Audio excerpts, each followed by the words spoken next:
অবশেষে জানুয়ারির ৩ তারিখ থেকে মালয়েশিয়া কলিং ভিসা চালু। বাংলাদেশের প্রবাস প্রত্যাশীদের জন্য অবশেষে আসছে বহু প্রতীক্ষিত সুসংবাদ।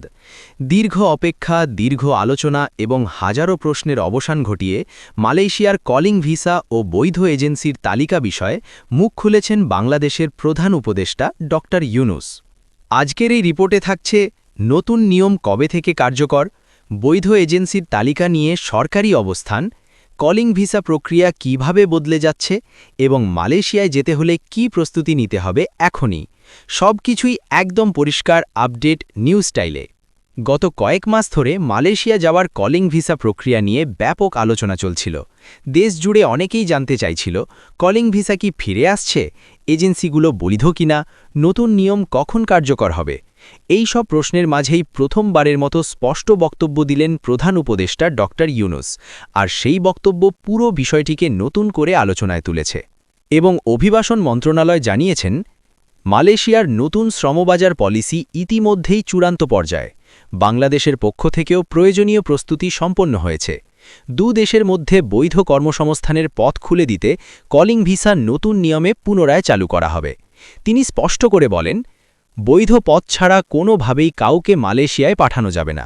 আমরা এজেন্সি নির্বাচন, ভেরিফিকেশন আর মনিটরিং সবকিছুই কঠোরভাবে করব।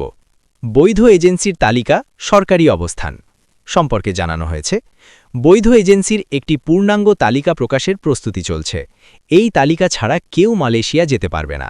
প্রতিটি এজেন্সি সরকারিভাবে যাচাই করা হবে যাতে মানুষ প্রতারণার শিকার না হয়। তিনি আরও বলেছেন, এজেন্সি নির্বাচন এবার সম্পূর্ণ স্বচ্ছ হবে। আমরা চাই কেউ আর কোনো ভুল তথ্য বা প্রতারণার শিকার না হয়। নতুন নিয়ম কবে থেকে শুরু হবে? সবচেয়ে গুরুত্বপূর্ণ প্রশ্ন, নতুন নিয়মে কলিং ভিসা কবে থেকে চালু হবে? তারিখ আনুষ্ঠানিকভাবে ঘোষণা করা হয়ে গেছে। নতুন সিস্টেম ধাপে ধাপে চালু হবে। প্রস্তুত হওয়ার সঙ্গে সঙ্গেই আবেদনের সুযোগ দেওয়া হবে। তিনি বলেন, নতুন নিয়ম খুব শীঘ্রই শুরু হচ্ছে এবং আগের চেয়ে সহজ, স্বচ্ছ এবং দ্রুত হবে পুরো প্রক্রিয়া। নতুন নিয়মে কি বদলাবে? নতুন আপডেট অনুযায়ী প্রতিটি আবেদন ডিজিটালভাবে রেকর্ড হবে। ভিসা চেক হবে কেন্দ্রীয় ভেরিফিকেশন সিস্টেমে। এজেন্সিগুলোর কার্যক্রম নিয়মিত পর্যবেক্ষণে থাকবে। খরচ ও প্রক্রিয়া উভয়ই হবে নির্দিষ্ট ও স্বচ্ছ।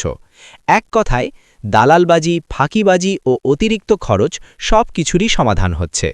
মালয়েশিয়া যেতে ইচ্ছুকদের জন্য পরামর্শ।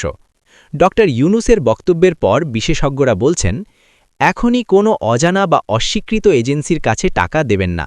সরকারিভাবে তালিকা প্রকাশ না হওয়া পর্যন্ত অপেক্ষা করুন। পাসপোর্ট, মেডিকেল, পুলিশ ক্লিয়ারেন্স এসব প্রস্তুত রাখুন। ভিসা প্রসেস মানেই প্রতারণার সুযোগ, তাই সচেতন থাকুন। মালয়েশিয়ার কলিং ভিসা ফিরে আসার এটাই এখনও পর্যন্ত সবচেয়ে বড় নিশ্চিত ঘোষণা। বাংলাদেশের সর্বোচ্চ পর্যায়ের এই বক্তব্য প্রবাস প্রত্যাশীদের মাঝে নতুন আশা তৈরি করেছে। আর নতুন নিয়ম কার্যকর হলে প্রত্যেকের স্বপ্নের মালয়েশিয়া যাত্রা হবে আরও সহজ, আরও নিরাপদ এবং আরও স্বচ্ছ। ভিডিওটি শেষ পর্যন্ত দেখার জন্য ধন্যবাদ। পরবর্তী আপডেট আসলেই আমরা আবারও হাজির হব সবচেয়ে দ্রুততম ও নির্ভুল তথ্য নিয়ে।